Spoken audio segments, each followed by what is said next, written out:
Hey everyone, Bill Miller here again. Trying to overcome abusiveness. Every bit of abusiveness in me, we're trying to get rid of. I discovered I was an abusive person a month and a half or so ago when I lost my wife. And then ever since then, I've realized who I was, and I'm now discovering how to change who I was and overcome all of the behaviors and patterns that I've developed through the years that made me this abusive person, or that abusive person. I feel pretty good about saying that I'm no longer an abusive person. Doesn't mean that I'm done with my work by any stretch of the imagination, but it does mean that I've resolved a lot of the anger issues that I was carrying with me, the childhood traumas and so forth that have kind of shaped me into the person that I was. I've kind of addressed all those, and I've figured those out to where I'm no longer allowing them to control my thought processes and behaviors and things of that nature. I've also turned my life over to God again, something that is very, very humbling for me in particular. I know being religious and believing in God isn't super popular these days, but for me personally, it was very much needed. Most abusers are borderline narcissists, or they have a lot of narcissistic tendencies to or traits, me included.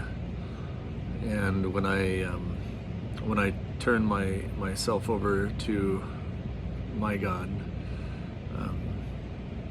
I basically was humbling myself to the point of asking Him to take control of my life again and mold me into the person that He made me. That He made me. Had the design. How it had designed for me, or whatever you would say. Yeah. So now I'm mostly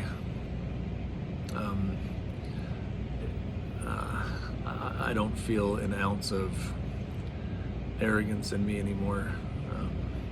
The arrogance I felt before was a false arrogance. It was a shield, a facade. It was a defense mechanism that I would act.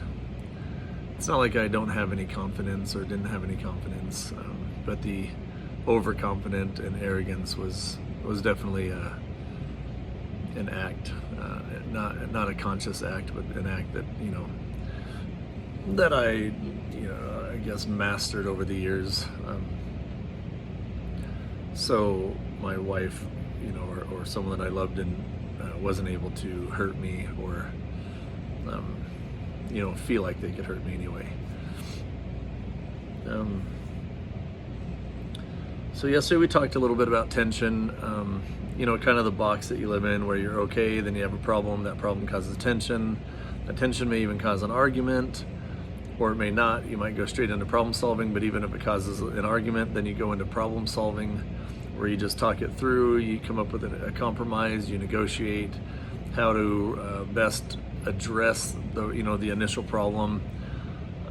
You talk things through, you do it together as a team, as a partnership, as husband and wife, and then you resolve the problem and move on and go back into your being, the state of being okay.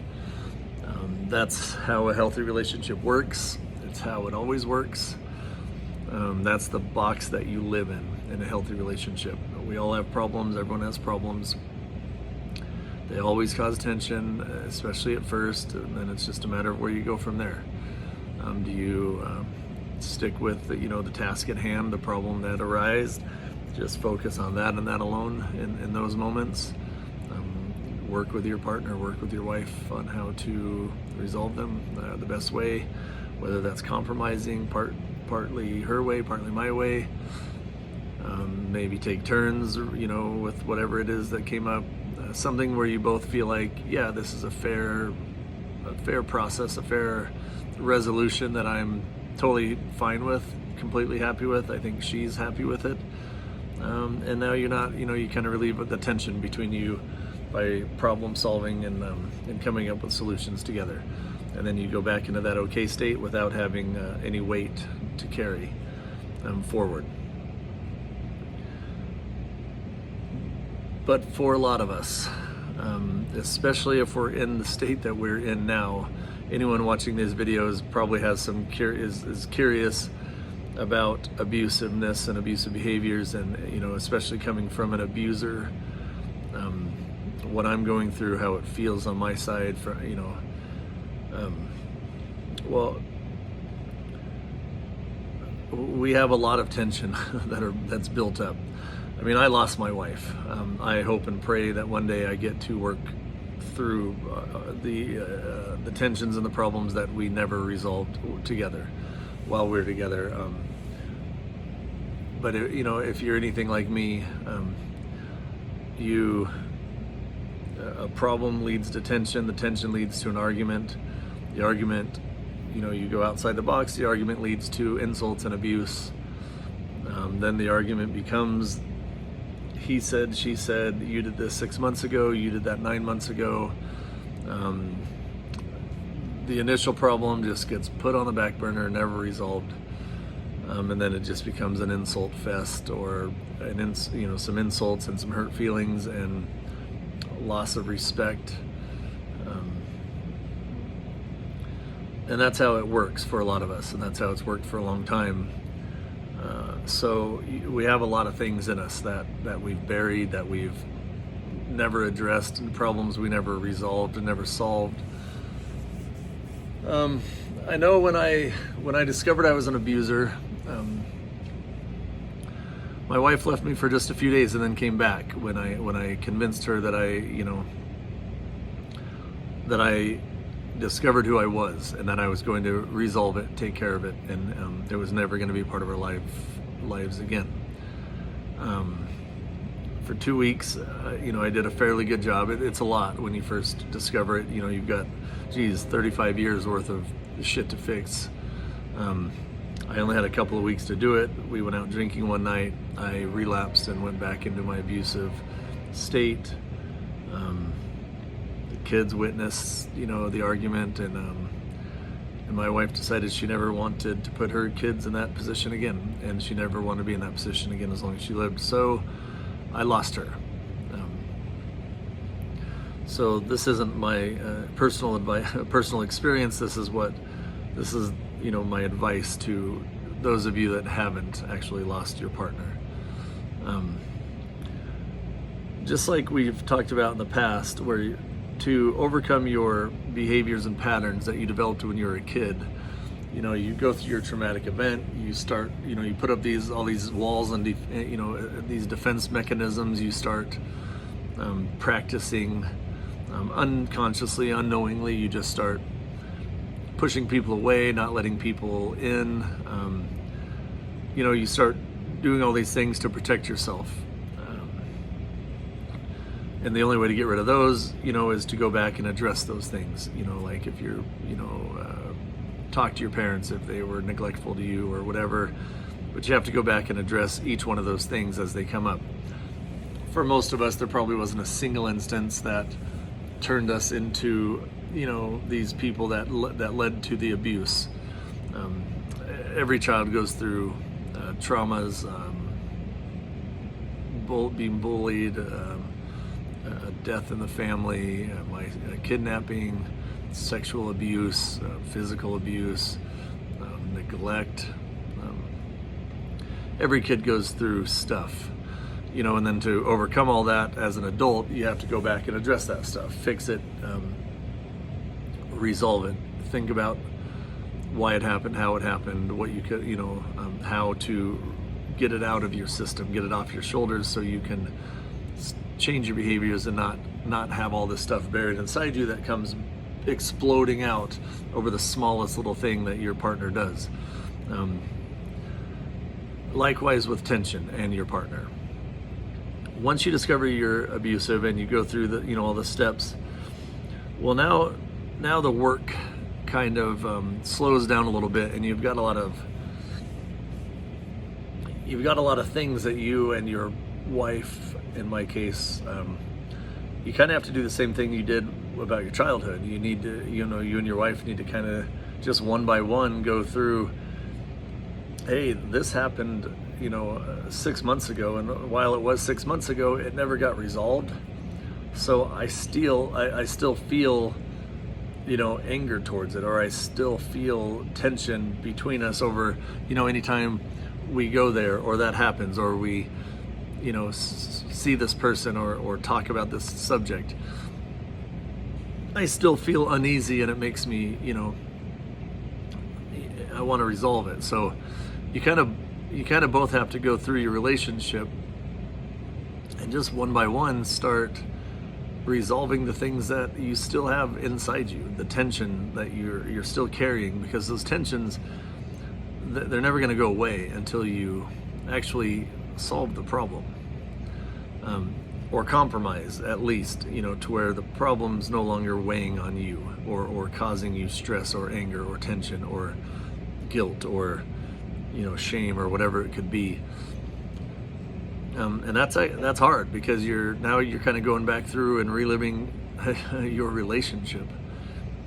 But unfortunately, it's necessary, because you don't have the ability to just say, okay, let's start fresh today, not address anything from our past. Let's just start fresh today, relieve ourselves from everything that we've ever gone through previous to today, and start anew. Like, as nice as that would be, that's just not realistic. So yeah, there's some ways you can do it. You can kind of, for me, I would say if it was up to me, I would just kind of alternate. Like, hey, let's figure something out that bothers you still, that you still have issues with, that might have happened in our past. It might be a recurring thing that happens. But pick one and let's talk about it and see if we can come up with a compromise. Let's, talk things through. Maybe there's some misunderstandings along the way, and let's resolve that. And then I get one. Then I get to bring one up, and we're gonna, we'll figure that one out until we resolve that, and then we'll call it good. And then maybe a week later or a day later or whatever you want, let's just kind of do it again. But sincerely, if you take the time to talk about some of the things that you're carrying with you, some of the problems and tensions that you're carrying with you, you're able to let them go. Like, you're able to release that tension to where the next time you have a little argument, you're not ready to explode because you're filled with this, anger and tension from the past. And that's, you can see the similarities between that and reliving your childhood and letting those go and working through those and figuring those out and forgiving, or at least turning those over to, a higher power or something if you can't forgive, just to get those off your shoulder. Because the common theme is going through life with a bunch of things from your past. It ruins your today and it ruins your future. You just can't carry all that weight. You can't carry all that stress and anger and tension and guilt and whatever else you'd want to say. You just can't bury it inside you and expect to be able to have a good, healthy relationship and conversations about problems and challenges that come up, in the future, because you're just filled with all these unresolved issues that need resolved. So that's that. Sounds simple. It doesn't really even sound that simple. It sounds sometimes unrealistic in ways. But the reality is that tension's not going to go anywhere until you resolve the problems that caused it.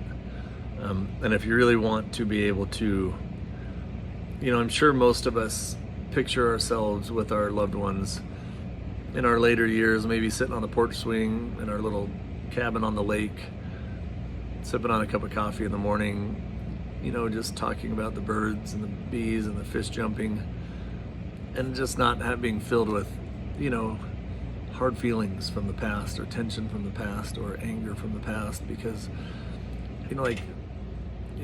that's just probably how we all picture our lives. But the only way to get there is to, get rid of it, get rid of the stuff, and that's by dealing with it all.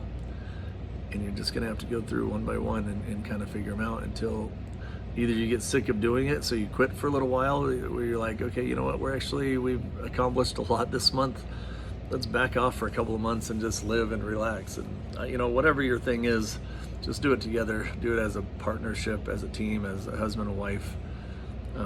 Knowing that what you're doing might be hard, but it's also very, very beneficial, and it's vital to like your longevity, and like your peace and happiness on the inside. Okay, that's my take on tension. Until next time.